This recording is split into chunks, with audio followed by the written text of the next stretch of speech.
नमस्कार स्टूडेंट्स, आपका स्वागत है आयुर्वेदा पीजी पाठशाला यूट्यूब चैनल पर। इस लेक्चर में हम चरक संहिता के सूत्र स्थान का सेकंड चैप्टर अपामार्ग तंडुल्य अध्याय डिस्कस करेंगे। उससे पहले जो हमने लास्ट लेक्चर में चरक संहिता का फर्स्ट चैप्टर देखा था, उसमें एक श्लोक था जो कि काफ़ी इंपॉर्टेंट लगा मुझे कि डिस्कस करना चाहिए। कि हम काफ़ी बार जो है ना किसी को बोल देते हैं कि अगर हम विष को जो है ठीक से यूज़ करें तो वो भी मेडिसिन बन जाती है, और मेडिसिन को अगर हम ठीक से यूज़ ना करें, सम्यक रूप से प्रयोग ना करें, तो वो भी विष बन जाती है। ऐसा आयुर्वेद में बोला गया है। कहाँ बोला गया है वो रेफरेंस हमें याद नहीं रहता, तो वो भी चरक सूत्र के फर्स्ट चैप्टर में ही बोला गया है। श्लोक नंबर 127 में बोलते हैं चरक कि योगादपि विषम तीक्ष्णम उत्तमम भेषजम भवेत भेषजम च अपि दुर्युक्तम तीक्ष्णम संपद्यते विषम। कि किसी भी विष को सम्यक प्रकार से प्रयोग किया जाए तो वो भी श्रेष्ठ औषध बन जाता है, और श्रेष्ठ औषध भी असम्यक प्रयोग करने पर तीक्ष्ण विष बन जाती है। ठीक है, तो ये इंपॉर्टेंट था। उसके बाद अब हम आज के लेक्चर पर आते हैं। चरक संहिता सूत्र सेकंड चैप्टर अपामार्ग तंडुल्य अध्याय। तो सबसे पहले हमें पता होना चाहिए कि इसका नाम अपामार्ग तंडुल्य ही क्यों रखा गया। तो अपामार्ग तंडुल्य इसलिए रखा गया क्योंकि शुरू ही चैप्टर का जो है वो सबसे पहला द्रव्य जो बताया गया है वो अपामार्ग बीज बताया गया है, फर्स्ट। ठीक है, तो इसलिए इस चैप्टर का नाम अपामार्ग तंडुल्य रखा गया। और इसमें अंतः परिमार्जन चिकित्सा बताई गई है, इंटरनल एप्लीकेशन ऑफ, है ना, इंटरनल एप्लीकेशन जो ट्रीटमेंट है इसमें, इंटरनल ट्रीटमेंट वो बताया गया है। इसके बाद हम देखेंगे नेक्स्ट चैप्टर में एक्सटर्नल बताया गया है, और उसके बाद नेक्स्ट जो है फोर्थ, उसमें इंटरनल एक्सटर्नल दोनों बताए गए हैं, दोनों ही प्रयोग में बताई गई हैं औषधि। अब आचार्य चक्रपाणी बोलते हैं कि तंडुल से अर्थ क्या होता है, जो अंकुर संजनन में समर्थ होता है। बीज, वह बीज जो अंकुर संजनन में समर्थ होता है उसे तंडुल कहा जाता है। और ये तंडुल जो है, ये बीज जो है, ये निस्तुष्क बीज होना चाहिए। निस्तुष्क बीज मतलब कवरिंग के रहित, भूसा जो होता है उसका, भूसी होती है ना, एक्सटर्नल कवरिंग जो होती है उसके रहित होना चाहिए वो। फर्स्ट जो द्रव्य है वो कौन सा बताया गया, अपामार्ग बीज, जिसमें पंचकर्म का द्रव्यों का संग्रह बताया गया है। सबसे पहला कर्म शिरोविरेचन द्रव्य बताए गए हैं इसमें सबसे फर्स्ट में। शिरोविरेचन ही क्यों बताए गए हैं, तो विमर्श में आचार्य चरक के जो चक्रपाणी है वो बताते हैं कि क्योंकि शिर जो है वो उत्तम अंग है, शिर को उत्तम अंग बोला गया है, और इसको बचाने के लिए सबसे पहले बोला गया है। इसको मूल माना गया है, शरीर का मूल भी माना गया है। अतः जिस प्रकार मूल के स्वस्थ रहने पर वृक्ष स्वस्थ रहता है, उसी प्रकार अगर हमारा शिर स्वस्थ रहेगा तो पूरी बॉडी स्वस्थ रहेगी। इसलिए सबसे पहला जो संग्रह बताया गया वो शिरोविरेचन का बताया गया। शिरोविरेचन में श्रेष्ठ द्रव्य माना गया अपामार्ग तंडुल को, इसलिए सबसे फर्स्ट आया। ये मैं लास्ट लेक्चर में भी बता चुका हूँ कि जो भी हम कोई भी गुण देखते हैं या कोई भी संग्रह देखते हैं जहाँ पर चाहे द्रव्यों का संग्रह हो, गुण का संग्रह हो, कर्म का संग्रह हो, तो उसमें जो फर्स्ट होता है वो प्रधान होता है, इसलिए फर्स्ट होता है। ठीक है, आचार्य ऐसे ही किसी को भी फर्स्ट नहीं रखते थे, जो भी प्रधान होता था उसे फर्स्ट रखते थे। उसके बाद पिपली, मरीच है इसमें, है ना, और इसमें लवणद्वय है। ठीक है, नागर भी है तो त्रिकटु है इसमें। ठीक है, तो पूछा जाता है कभी कभी कि त्रिकटु किस में है, त्रिकटु शिरोविरेचन द्रव्यों में है। और लवण द्वय है इसमें, कौन कौन सा लवण है, सैंधव लवण और काला लवण, काला नमक, ज्योतिषमती है। शीरीष बीज का जो है क्वेश्चन आया था ये PG 2024 में कि शीरीष बीज का संग्रह आचार्य चरक ने किस पंचकर्म अर्थ किया है, तो आंसर वॉज शिरोविरेचन। टोटल 25 द्रव्य इसमें बताए गए हैं। शिरोविरेचन द्रव्यों में मधुर और अम्ल रस नहीं होता, ये एक पॉइंट है। और P2 भी इसमें बताया गया है। बृहदेला बताई गई है, लहसुन बताया गया है, हरिद्रा बताई गई है, दारू हरिद्रा बताई गई है। और इसमें इंपॉर्टेंट क्या है, इसकी रोग घनता, रोग घनता क्या बताई गई है, कृमि व्याधि, ये गौरवे शिरसः शूले पीनसे अर्धाव वेद के कृमि व्याधाव अपसमारे ग्राण नाशे प्रमोह के। तो इसकी जो रोग घनता है ये हमें पता होनी चाहिए, इससे भी क्वेश्चन बन जाता है। सेकंड हम द्रव्य संग्रह देखें कौन सा है, वमन द्रव्य। वमन द्रव्य और उनके प्रयोग बताए हैं। फर्स्ट इसमें प्रधान मदन है, मदन फल क्योंकि प्रधान वामक होता है तो इसलिए फर्स्ट है चरक सूत्र 25 में अपने बताते हैं यज्ञ पुरुष अध्याय में कि वमन, अस्थापन और अनुवासन तीनों ही कर्मों के लिए श्रेष्ठ कौन सा है? मदन फल। तो वमन द्रव्य और उनके प्रयोग बताए गए हैं। इसमें 6 तो हमारे वामक द्रव्य हैं जो कि कल्प स्थान वाले हैं। इन 6 में से जो मुलेठी है, मुलेठी का जो कल्प स्थान में है एक स्वतंत्र अध्याय के रूप में वर्णन तो नहीं आया है, लेकिन इक्ष्वाकु कल्प में बताया गया है इसको भी। तो 6 वामक द्रव्य वो आ गए हमारे, और साथ में 4 जो है हमारे एक्स्ट्रा बताए गए, उन्हें हम कैसे याद रखेंगे? निमोनिक है मन पे, 6 वामक प्लस 4 मन पे। वमन का असर मन पे पड़ता है, ऐसे याद रखेंगे हम कि वमन का असर जो है मन पे पड़ता है। म से मदन फल, न से नीम, प से पिपली, ए से एला। ठीक है, और इसमें एक और एक्सेप्शन है कि एला इसमें बताई गई है कि वमन द्रव्यों के लिए है, लेकिन जब एला के गुणों में बताया गया तो उसे वमन नाशक बताया गया, छर्दीग्न माना गया। तो छोटी इलायची को कफनाशक बताया गया, है ना। तो क्या बोलते हैं इसमें कि वमनोपक द्रव्यों में भी इसका आचार्यों ने एला का वर्णन नहीं दिया है। इसलिए अंत में निष्कर्ष क्या निकलता है कि कुछ आचार्य वमनार्थ एला की पत्तियों का प्रयोग करने को कहते हैं। तो एला भी क्योंकि एक्सेप्शन है तो पूछा जा सकता है इसमें कि एला किस में बताया गया है। अगर हम गुणों के आधार पर देखें तो वमन हमारे माइंड में नहीं आएगा, इसलिए एला भी इम्पोर्टेंट है। और इसमें क्या इम्पोर्टेंट है? बिशक दे हम दूषियाण, ये भी पूछा जाता है कभी कभी कि बिशक दे हम दूषियाण किसके लिए बताया गया है? तो वमन के लिए प्रयोग करें, ऐसा बताया गया। उसके बाद 3rd पे आए हम तो विरेचन द्रव्यों का संग्रह बताया गया है। इसमें टोटल 17 द्रव्य बताए गए हैं। इसमें त्रिवृत श्रेष्ठ है तो सबसे पहला त्रिवृत है, उसके बाद त्रिफला भी इसी में आया है, उसके बाद नीलिनी, सप्तला, वचा, कंपीला, गवाक्षी, ठीक है, पीलू आया है इसमें भी, आरगवद आया है, मुणक्का आया है, निचुल आया है। और इसका रोगघनता इम्पॉर्टेंट है, जैसे हमने शिरोविरेचन की देखी थी। इसमें क्या है? पक्वाशय गते दोषे विरेकार्थ प्रयोजित। फर्स्ट टाइम विरेक शब्द का प्रयोग जो है, विरेक शब्द का प्रयोग आचार्य चरक ने यहीं पर किया है। इसके बाद अगर हम स्थापन वस्ती की बात करें तो पाटला श्रेष्ठ माना गया सबसे पहला। अग्निमंथ, बिल्व, इसमें जो है 10 मूल के द्रव्य बताए गए हैं, 10 के 10, बृहद पंचमूल और लघु पंचमूल। टोटल 29 द्रव्यों का प्रयोग इसमें वर्णन किया गया है। और उदावर्त विबंधेषु युज्याद स्थापनेषु च, इसकी रोगघनता क्या है? उदावर्ते विबंधेषु युज्याद स्थापनेषु च। गिलोय इसमें इम्पोर्टेंट है, एरंड इसमें इम्पोर्टेंट है, और यव इम्पोर्टेंट है। अनुवासन बस्ती के लिए भी यही बोला है कि मारुत गणमिति प्रोक्तम संग्रह पंचकर्मिका। इसके बाद इन 5 का अगर हम देखें इम्पोर्टेंट इसमें पॉइंट्स क्या क्या थे कि पिपली का वर्णन जो है वो शिरोविरेचन और वमन दोनों में आया है। त्रिकटु का वर्णन शिरोविरेचन द्रव्यों में आया है। त्रिफला का वर्णन हमने देखा कि विरेचन में था। 10 मूल का वर्णन स्थापन और अनुवासन बस्ती में है। इसके अलावा जो हमने देखा कि लवण द्वय का वर्णन किसमें था? शिरोविरेचन में। और 5 लवण का वर्णन किसमें था? स्थापन बस्ती के लिए, ठीक है। 4 स्नेह का वर्णन किसमें था? वो भी स्थापन बस्ती में, ठीक है। तो ये इसमें कुछ इंपॉर्टेंट पॉइंट्स हैं जिससे क्वेश्चन बन सकते हैं। उसके बाद पूर्व कर्म के बारे में इसमें बताया गया है। फर्स्ट रेफरेंस ऑफ पंचकर्म इन चरक संहिता जो है ये श्लोक है, बहुत ही इंपॉर्टेंट श्लोक है। क्या बोलते हैं? तान्य उपस्थित दोषाणाम स्नेह स्वेद उपादने पंचकर्माणि कुर्वीत मात्रा कालो विचार्यन। कि उपस्थित दोष होने पर, जब उत्कृष्ट दोष हो, इंक्रीज्ड दोष हो, तो उन्हें क्या करना चाहिए? हमें स्नेहन और स्वेदन कराकर मात्रा और काल का विचार करते हुए चिकित्सक को पंचकर्म का प्रयोग करना चाहिए।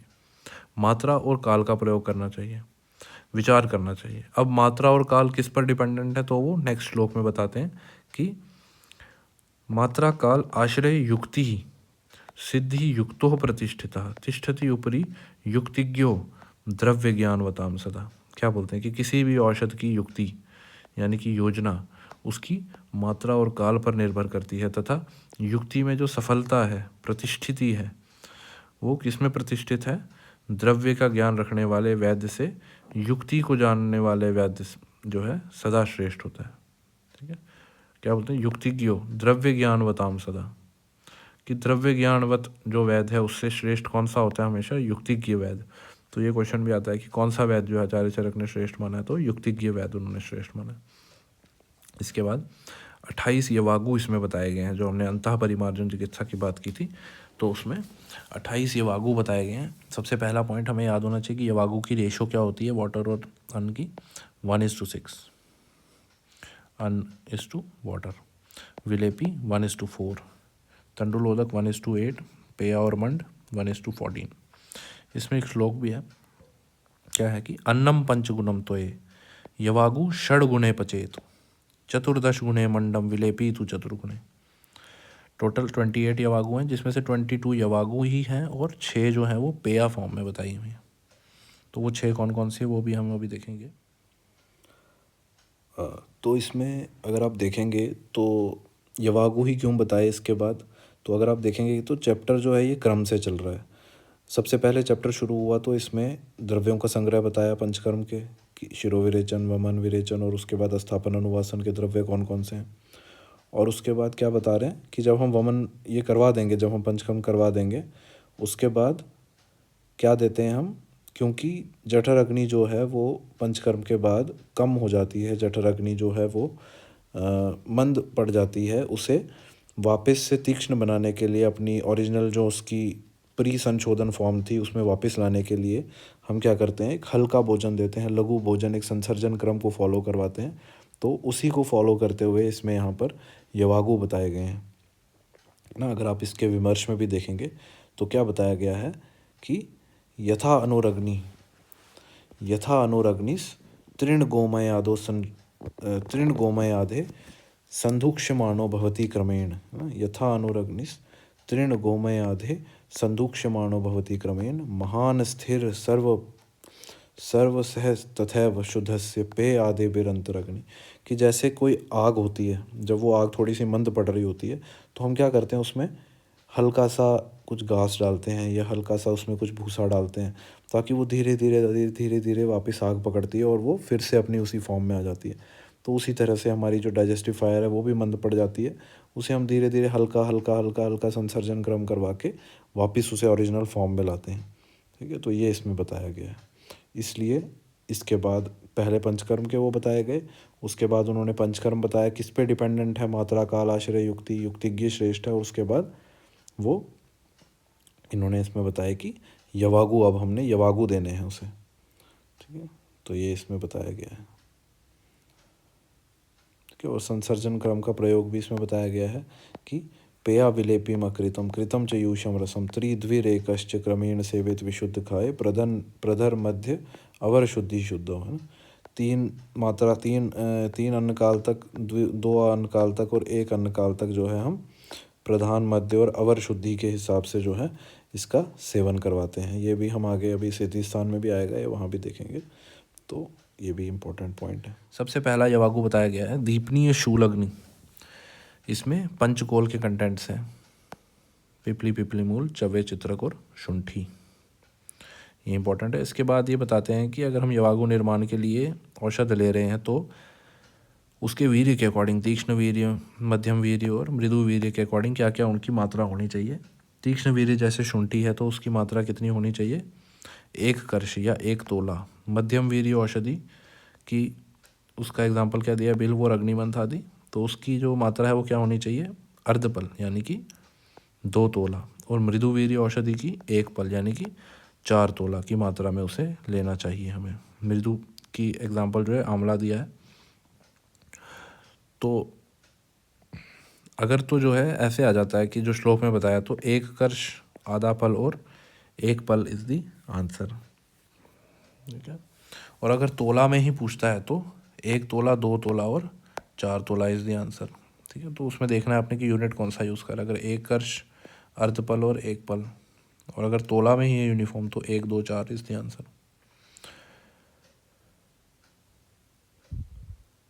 पाचनी और ग्राही देखिए पेय आ गई है। पहला तो यवागु था और सेकंड जो है ये पेया आ गई। इसमें पाचनी पेया और ग्राही पेया, 2 पेया हमारी यहाँ पर आ गई। ठीक है, टोटल 6 पेया बताई हैं, 22 + 6, तो 2 पेया यहाँ पर हो गई हमारी। इसमें क्या बताया गया हमारा, कपित, दधीफल, 3 पत्तियाँ, मट्ठा, खट्टे अनारदाने के साथ लेना। ऐसे हमने तक्र दाड़िम साधिता, इसमें क्वेश्चन बनते हैं कि ऐसे पूछ लेता है तक्र दाड़िम साधिता कौन सी पेया है, तो कौन सी है, पाचनी और ग्राही। ठीक है, और पंचमूल लघु के क्वाथ से साधित, लघु पंचमूल के क्वाथ से साधित जो पेया है वो वाताजति सार में हितकर होती है। तो वाताजति सार, इसमें एक पेया हमारी पाचनी आ गई, पाचनी ग्राही, और दूसरी पेया हमारी वाताजति सार, 2 पेया हमारी यहाँ पर हो गई। इसके बाद सेकंड पे आते हैं हम, पित्त श्लेष्मति सार, ये भी पेया है, 2 ऊपर हो गई थी, 1 ये हो गई, 3 पेया हमारी यहाँ तक हो गई। इसमें क्या है, प्रश्न परिणाम च साधिता, इसमें इंपॉर्टेंट है ये कि साधिता, ये क्वेश्चन आते हैं इसमें कि कौन सी पेया है। तो प्रश्न परिणाम च साधिता इज फॉर पित्त श्लेष्मति सार। और रक्त अतिसार अग्नि पेया, ये भी पेया आ गई, ऊपर 3 हो गई थी, ये हमारी 4th पेया हो गई यहाँ पर। इसमें क्या इंपॉर्टेंट है, प्रश्न परिणया च साधिता, रक्त अतिसार में भी प्रश्न परिणया च साधिता, प्रश्न परिणय च साधिता। उसके बाद आम अतिसार और मूत्र कृचग्नि, ये भी पेया है। ठीक है, तो 4 हमारी यहाँ तक हो गई थी, तो ये हमारी आ गई आम अतिसार वाली 5th,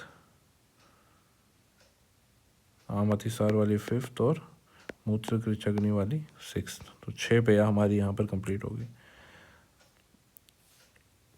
इसमें क्या इंपॉर्टेंट है, सफाणिताम, सफाणिताम इज़ वेरी इंपॉर्टेंट, काफ़ी बार क्वेश्चन में आता है कि सफाणिताम कौन सी पेया है।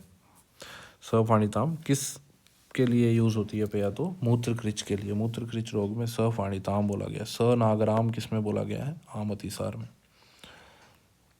कृमिग्नि यवागु में सबसे पहला, क्योंकि विडंग होता है कृमिग्न में श्रेष्ठ, तो फर्स्ट विडंग है।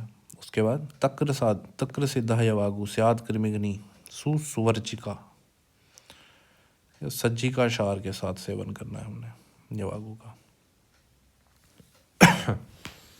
सज्जिका क्षार के साथ है ना। तो इसमें क्वेश्चन कैसे बन सकता है कि तक्र सिद्ध यवागु, पहला तो ये, सेकंड ससुवर्चिका, किसके लिए बोला है, ससुवर्चिका, कृमिग्नि के लिए है ना, क्योंकि कृमि है तो क्षार से नष्ट होंगे, ससुवर्चिका। उसके बाद नेक्स्ट हमारा क्या बताया गया, पिपासा और विष में प्रयोगार्थ यवागु कौन सा होना चाहिए, तो मृद्विका इसमें बताया गया सबसे पहला, है ना। और क्या है इसमें, विषग्नि, विषग्नि च सोमराजी विपाचिता, विषग्नि च सोमराजी विपाचिता इस इंपॉर्टेंट, ये पूछा जाता है इसमें।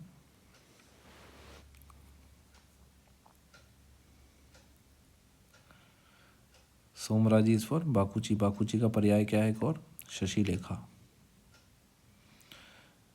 और कार्श्य और मेधो रोग में प्रयोगार्थ यवागु है इसमें ना। इसमें क्या बताया गया, वराह निर्यु यवागु बृहिणी मता गवेदुका नाम वृष्टा नाम कर्षणी या समाक्षिका, समाक्षिका के इसमें बताया गया है, तो ये भी इंपॉर्टेंट है। इसके बाद स्नेहन तथा रुक्षणार्थ यवागु है, इसमें बताया गया तिल प्रदान चावल है ना, स्नेहनी लवाणविता जो है वो स्नेहन करने वाले होते हैं, और कुश आम्लक निरीहु शामका नाम विरुक्षणी होती है ना। इससे पूछा जाता है श्वास कास अग्नि में जो है दशमूल श्रितम कासिका श्वास अपह यमके मदिरा सिद्ध पक्वाशे रुजापह, इट इज़ वेरी इंपॉर्टेंट, ये वाला बहुत इंपॉर्टेंट है, यमके मदिरा सिद्ध पक्वाशे रुजापह। इसमें क्योंकि मैच द फॉलोइंग करके ना इसमें क्वेश्चंस बन जाते हैं कि जैसे ये आ जाएगा विषग्नि है ना, सोमराजी विपाचिता आ जाएगा, और उस साइड होगा कि विषग्नि, ऐसे करके बताए होंगे है ना। जैसे सफाणिताम होगा, ऐसे 4 आ जाएंगे, और वहाँ से यवागुओं के वो होंगे कि कौन सी डिजीज़ में यूज़ होता है। तो यम के मदिरा सिद्धा ऐसे आ जाता है, यम के मदिरा सिद्धा, और दूसरी साइड कॉलम बी में होगा पक्वाशय रुजापह श्वास का अग्नि, तो मैच द फॉलोइंग करना होगा इसे। सारक तथा ग्राही यवागु कौन कौन सा होता है? सारक में शाक मांस तिल उड़द है ना, और ग्राही में जामुन की गुठली आम की गुठली, हमें पता ही है कि ग्राही होता है। उसके बाद भेदनी में शार चित्रक हिंग वातनलोम है अभ्या पिपली वातनलोम है नहीं, और इसमें ये इंपॉर्टेंट आ जाएगा अब नेक्स्ट हमारा तक्र सिद्धा यवागु स्याद घृत व्यापत नाशिनी। तो घृत व्यापत नाशिनी के लिए कौन सा श्रेष्ठ है? तक्र सिद्धा यवागु। और तैल व्यापत नाशिनी के लिए कौन सा श्रेष्ठ है? तक्र पिण्याक साधिता। तो ये बहुत ही कंफ्यूजिंग होता है कि तक्र साधित यवागु, तक्र सिद्ध यवागु और तक्र पिण्याक साधित यवागु कौन सा है? ठीक है, तो तैल के लिए तक्र पिण्याक, घृत के लिए तक्र सिद्धा। तो इसे इंपॉर्टेंट को याद रखेंगे इसे। विषम ज्वरनाशिनी के लिए गव्य मांस रस स आम्ल विषम ज्वरनाशिनी, ये भी बहुत इंपॉर्टेंट है। कंठ्या यवाणाम यम के पिपली आम्ल के श्रिता। उसके बाद शुक्र वेग के लिए जो शुक्र वह सुरतस और शूल का जो शमन करता है वो भी इंपॉर्टेंट है इसमें। ताम्र चूड़ रसे सिद्धा रेतो मार्ग रुजापा, ये भी मैच द फॉलोइंग में आ जाता है। घृत शीरा उपसादिता, तो किसमें होगा? वृक्ष वीर्यवर्धक होती है। घृत शीर, ये हमने गुण सामान्य में भी देखा था कि घृत और शीर जब हम लेते हैं तो वो शुक्र को बढ़ाते हैं गुणों से, गुण सामान्य। और मद में क्या है? उपोदिका आदिभ्याम तो सिद्धा मद विनाशिनी शुदा हन्याद अपामार्ग शीर गोरस श्रिता। ठीक है, अगर किसी को भूख है, शुदा एक्सेस भूख लग रही है, तो उसे क्या देंगे हम?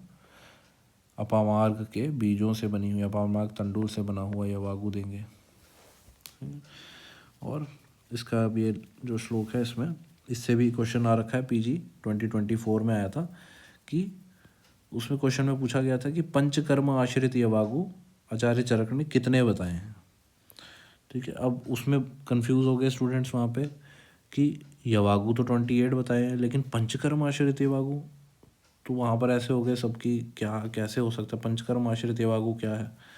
तो यहाँ से क्वेश्चन वो लिया गया था उस टाइम पे कि पंचकर्माणि च आश्रिता प्रोक्ता वैशजय संग्रह, की पंचकर्म आश्रित हमने यवागु यहाँ पर संक्षेप में उनका संग्रह कर दिया है। तो सभी थे अष्टविंशति, फर्स्ट पहले उन्होंने बता दिया अष्टविंशति रित्यता यवाघ परिकीर्तिता पंचकर्माणि च आश्रित, पंचकर्मा के लिए आश्रित है। और इसमें ये भी बताया गया, पहले दीर्घ जीवित अध्याय में हमने मूलनी और फलनी द्रव्य जो देखे थे ना, उनका औषधियों का वर्णन जो किया गया, उन्हीं औषधियों का इस अध्याय में भी पंचकर्म के प्रयोग हेतु पुनः वर्णन किया गया। ठीक है, और लास्ट श्लोक में क्या होते हैं? स्मृतिमानम हेतुज्ञ युक्तिज्ञ जितात्मा और प्रतिपतिमान। ठीक है, 5 बताए गए हैं इसमें कि ये पांचों जिसमें होते हैं, है ना, वही चिकित्सा जो है, चिकित्सक औषधियों के मिश्रण से चिकित्सा करने में योग्य होता है। क्या क्या गुण होने चाहिए? स्मृतिमान, हेतुज्ञ, युक्तिज्ञ, जितात्मा और प्रतिपतिमान। इसमें प्रतिपतिमान बोलने, प्रतिपतिमान का मतलब क्या होता है कि समय के अनुसार शीघ्र निर्णय करने वाले चिकित्सक को बोलते हैं प्रतिपतिमान। ठीक है, अब इसमें कुछ इंपॉर्टेंट पॉइंट्स है कि यवागुपान जो है वो गर्भिणी स्त्री में आचार्य चरक का बोलते हैं कि 8वें मास में करवाना चाहिए, सुश्रुत बोलते हैं 6ठे और 8वें मास में करवाना चाहिए। यवागु के दोष कितने हैं? 7 हैं, काश्यप ने माने हुए हैं, जब हम काश्यप पढ़ेंगे तो उसमें देखेंगे। और यवागु किस किस कंडीशन में नहीं देना है, कॉन्ट्रा इंडिकेशन है ये यवागु की, क्या क्या है? मिस्टर गुप्ता पीके थे, ठीक है, मिस्टर गुप्ता पीके थे, मदाते, रक्तपित्त, ग्रीष्म ऋतु, पित्त कफ ज्वर। ठीक है, मदाते, रक्तपित्त, गुप्ता से हम जी का खाली याद रखेंगे, ग्रीष्म ऋतु पी से, पित्त कफ ज्वर पीके से, पित्त कफ ज्वर। तो इन कंडीशंस में हमने यवागु जो है वो नहीं देना है। इसमें कुछ इंपॉर्टेंट पॉइंट्स जो अभी हैं, और वो ये है कि रक्त अतिसार जो हमारी इन्होंने बताई है, रक्त अतिसार अग्निपेय जो है उसमें किसका प्रयोग बताया गया है? छागे, है ना, पयसा अर्ध ओद के छागे, यानी कि अर्धोदक दुग्ध हमने लेना है किसका, बकरी का, है ना। ये इसमें बहुत ही पूछा जाता है, इंपॉर्टेंट है ये भी, कि बकरी का दुग्ध किस में बोला है, तो रक्त अतिसार अग्निपेय में, ठीक है। तो इसको हम वैसे भी याद रख सकते हैं कि बकरी का दुग्ध जो है प्लेटलेट्स कम होते हैं तो उसमें भी हमें बोलते ही हैं, तो उससे हम इसको ब्लड से कोरिलेट कर लेंगे कि रक्त अतिसार अग्निपेय में ही बकरी का दुग्ध देने के लिए बोला गया है। और इसमें एक और इम्पॉर्टेंट है कि पंचकोल का प्रयोग हमने देखा था कि पंचकोल का प्रयोग किसमें था, दीपनी शूलग्नि में, ठीक है। दीपनी शूलग्नि यवागु में पंचकोल था हमारा। लघु पंचमूल किसमें था, लघु पंचमूल था हमारा, ये आ गया हमारा लघु पंचमूल वातज अतिसार में, ठीक। पंचकोल आ गया हमारा दीपनी शूलग्नि यवागु में, लघु पंचमूल आ गया हमारा वातज अतिसार में, और दशमूल किस में था हमारा, दशमूल है हमारा दशमूली श्रिता, कास हिक्का श्वास कफापा, ठीक है। तो ये भी इसमें इम्पोर्टेंट है, थोड़ा कंफ्यूजिंग पॉइंट है। पंचकोल, पंचकोल वाला है ना, पंचकोल किस में था, दीपनी शूलग्नि में, और लघु पंचमूल किस में था हमारा, वातज अतिसार में, और दशमूल किस में हमारा, श्वास कास अग्नि, ठीक है, कास हिक्का श्वास में। इसी के साथ हमारा सेकंड चैप्टर भी कंप्लीट होता है स्टूडेंट्स। कोई भी डाउट होता है तो आप कमेंट सेक्शन में पूछ सकते हैं। Thank you.